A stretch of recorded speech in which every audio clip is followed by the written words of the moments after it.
थोड़ा सा and mobility also monitor vital signs, report any changes in patient conditions, and ensure their environment is safe and clean. My role also includes providing emotional supports in maintaining confidentiality and promoting patients' dignity and well-being. Okay.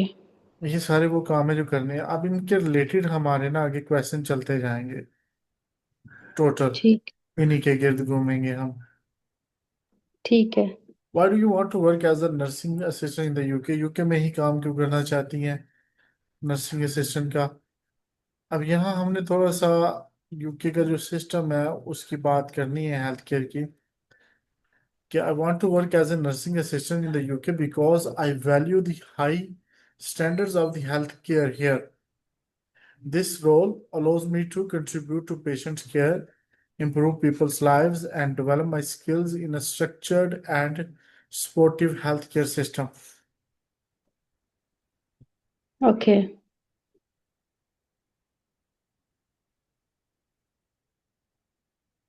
What do you understand about confidentiality in healthcare?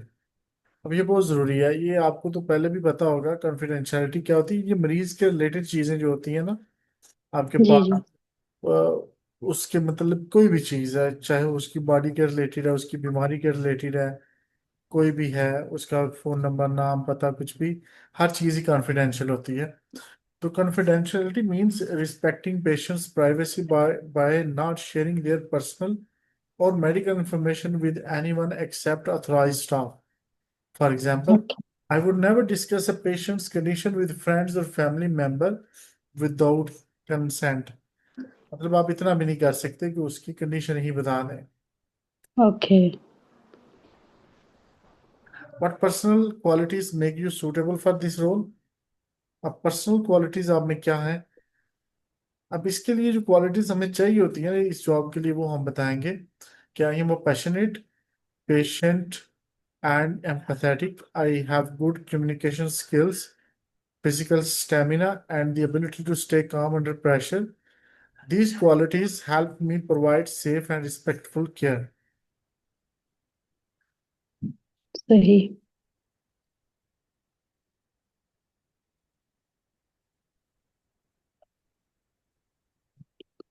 ठीक है। How would you assist a patient who has difficulty moving?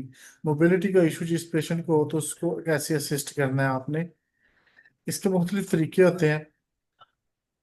तो इसमें है कि I would use safe moving and handling techniques, encourage the patient to do as much as they can themselves, and use equipment like hoist or transfer belts if required.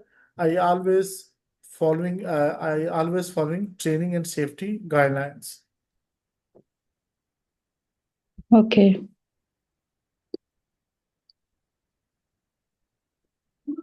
How do you assist patients with the feeding? अब कुछ लोगों को खाने में मसला आता है, खा नहीं सकते, बहुत ज्यादा कमजोर हो जाते हैं। तो I ensure the patient is comfortable and in a upright position, provide appropriate utensils, cut food into small pieces if necessary, and feed slowly while observing for swallowing difficulties or discomfort. Okay.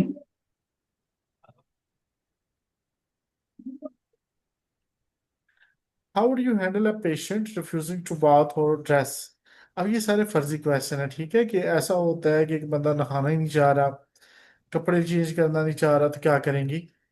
So I would respect their dignity, try to understand the reason for refusal, and gently encourage them by explaining the importance of hygiene. If they still refuse, I would document the refusal and inform the nurse in charge. ठीक है।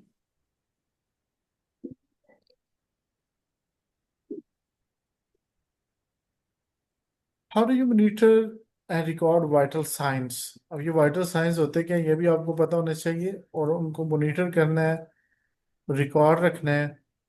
Monitor किस तरह से करेंगे, इसके लिए कुछ equipments हैं। So I use equipment such as a thermometer, blood pressure monitor, and pulse oximeter. I accurately record results in the patient's chart and immediately report any abnormal reading to the nurse. Okay.